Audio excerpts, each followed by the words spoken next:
All right, so we have kind of a strange situation that has presented in our lovely world, and it's something that I don't think anyone could have predicted. So this is something that we're going to really try to go about as well as we can. I know that some of you would rather be in class, and this is what we can do for now, I guess.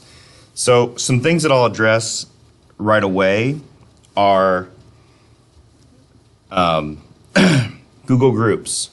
So you should have gotten an email from me about inviting you to a Google group, and that basically is like going to be like our discussion forum. If some of you have taken Kirkwood, you know, on like Talon, which I think is what they still call it, they usually will do a posting of like, they'll write something up, you'll post something, and then somebody else you'll have to respond to two others. So if you've done like online Kirkwood, I'm trying to do something similar to that. We will see if it works well. First time I've used this, and you know, we'll see if it goes well. If it doesn't, will have to figure something out. But that's what we're doing everything right now, playing by ear. So we're just trying things and seeing if it lands, and if it doesn't, I guess we'll go from there.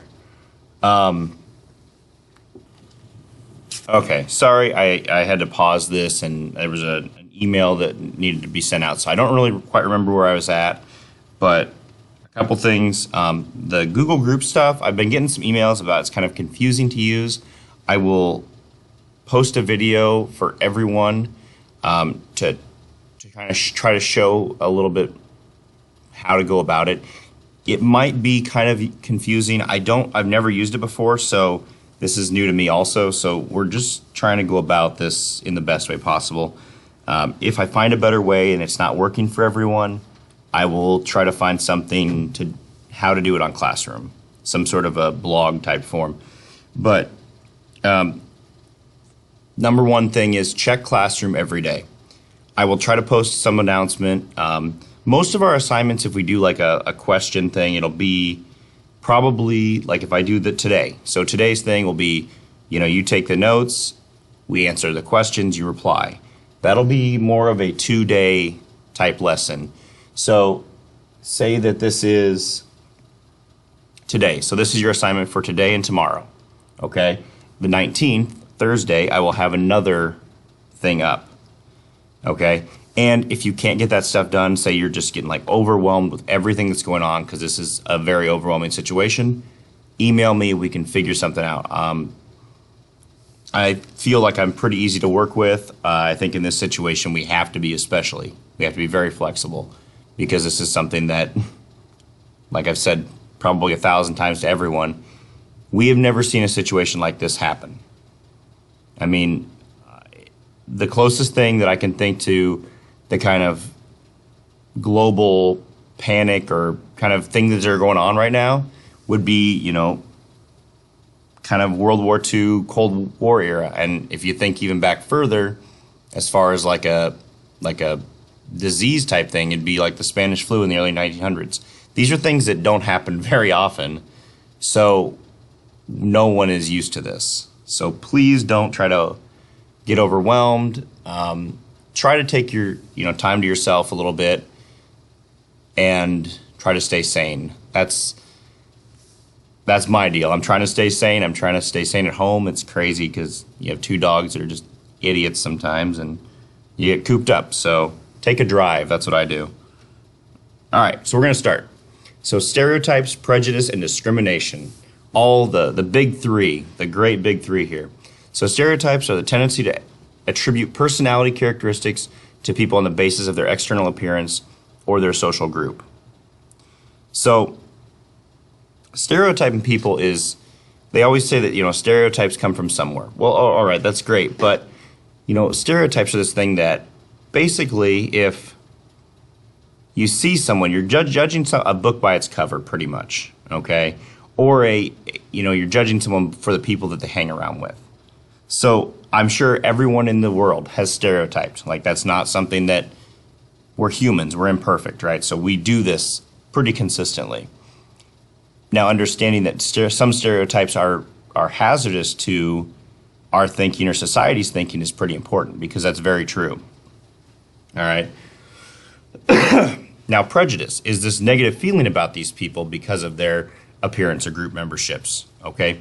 So if you're prejudiced against someone, it is kind of like, when you start looking at things like, say, World War II. Okay. Well, the Nazi Party and the leaders of the Nazi Party were prejudiced toward the Jewish population.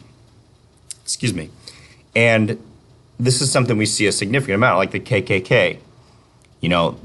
They're a group, a hate group, right? And this negative feeling about people of color or anyone that's basically not white is this idea of prejudice. Okay. Now, discrimination are the behaviors that are led from prejudice. So prejudice is one thing, it's the idea, this feeling. Now, discrimination is the behaviors that they use, that they basically do, okay? So discrimination could be, segregation, school segregation in the United States basically before the 1960s.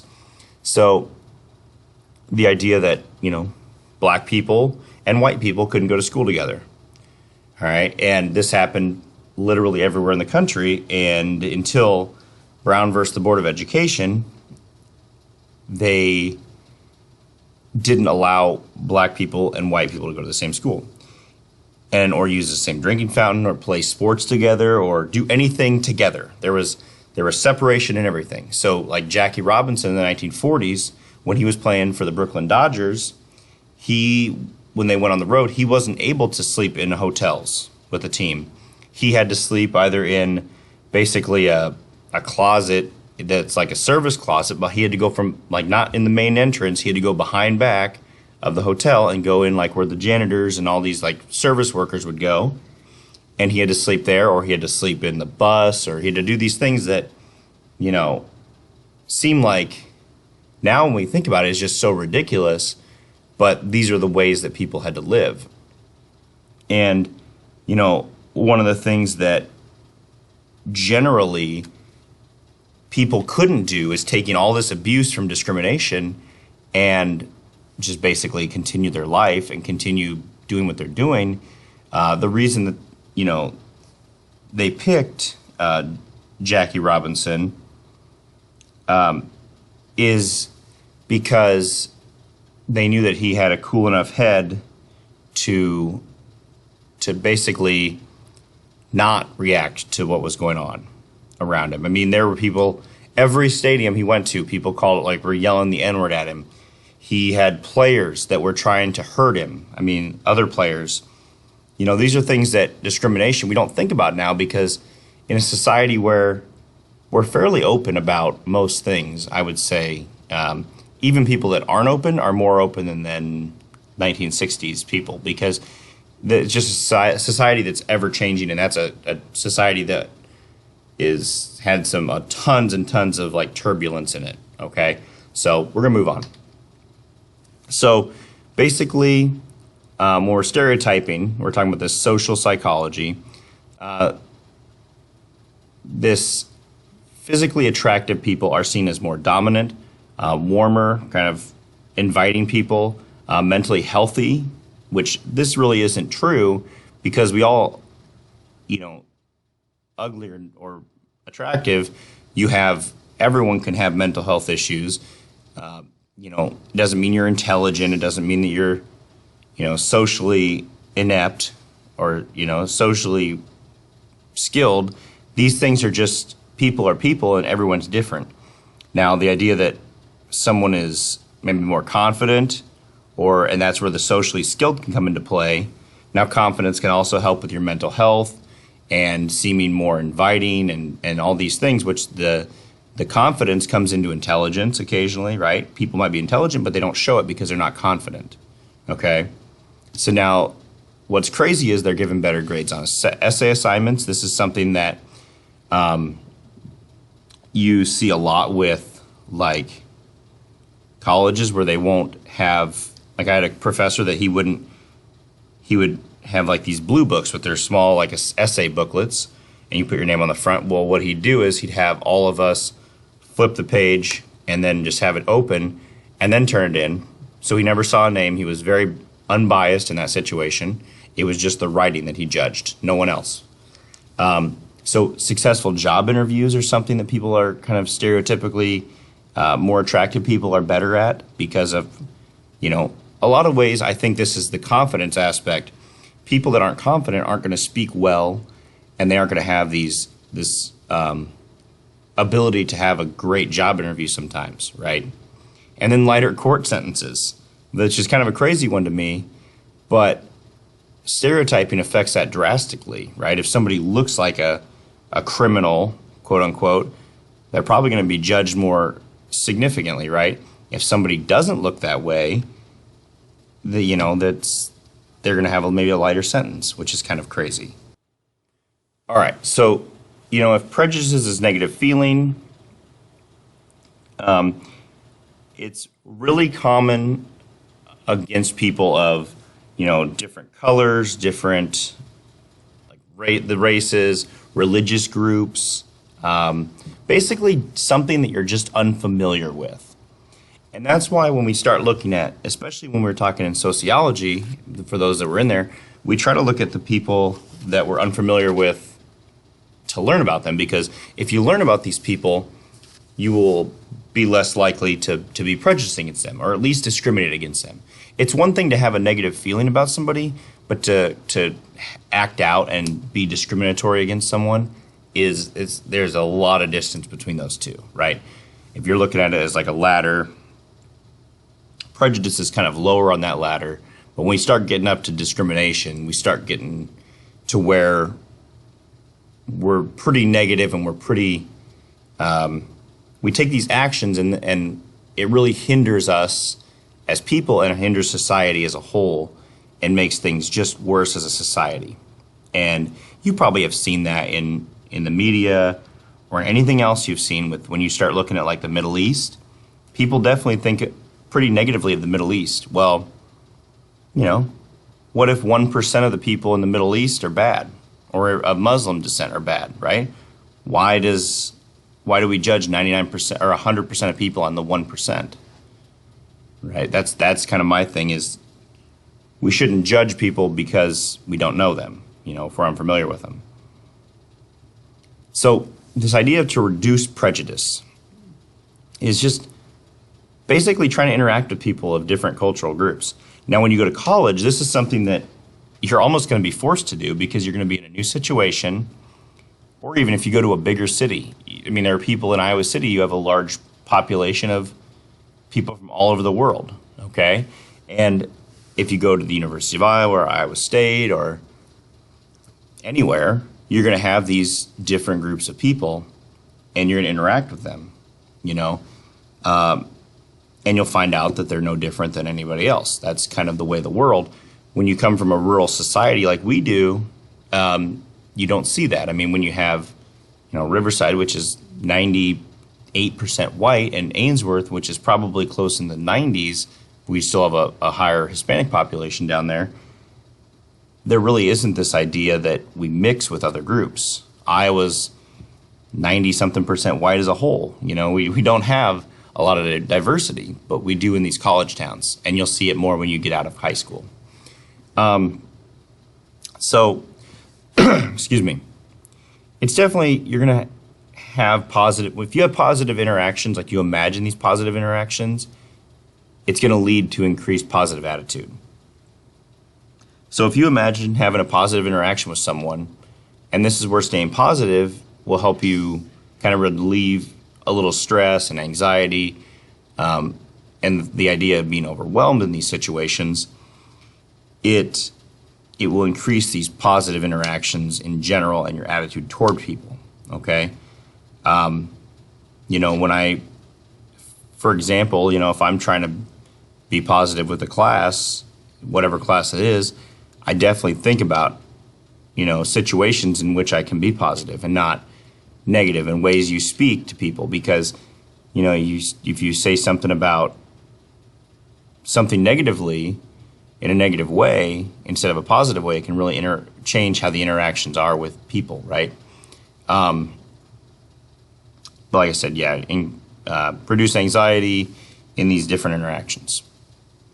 So some examples of prejudice would be, so they had pictures, there were pictures that I saw with this, but I didn't have the picture on here. But you can imagine, right, in 1939 is when the World War II kind of gets its ramping up. Germany invades Poland, and there's a sign in German-occupied Poland that says, "No entrance for Poles." So basically, this German group of, like this group of Germans, which is the Nazi Party, occupies Poland and basically kicks them out and says, hey, no one that's not German of German heritage, get the heck out of here, right? Don't come in. Well, that's prejudice, right? That's a negative feeling towards someone else, right? Or African Americans in, say, basically all the way up to the 1970s or even 80s. You know, we have colored water fountains. And this one example was in Oklahoma, but it's everywhere. We have colored water fountains, we have restrooms, we have schools, all this stuff with racial segregation. And that's a practice of discrimination and prejudice. Okay.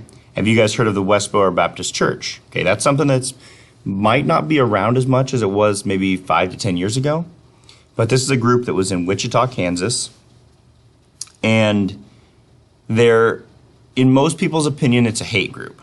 What they would do, basically anyone that's not white, or even, I don't even know why they do this, but they would used to go to military funerals and they would protest at military funerals. And they would say super negative things about the military and all these people. It's seen as more of like a cult, and this is kind of a way of prejudice. They were prejudiced against most people, like especially when you're looking at religious and sexual orientation. They were very big against homosexuals, basically anyone that's not a straight white male, and that is their religious denomination. So it's pretty much everybody. And they were, if you look up the Westboro Baptist Church, you can find tons of stuff on them in Kansas. Actually, somebody across the street painted their house rainbow to really just kind of tick off the people there. So it's kind of humorous in my opinion, but you know, don't be a jerk and people won't be jerks back to you. So, all right. So self-fulfilling prophecy.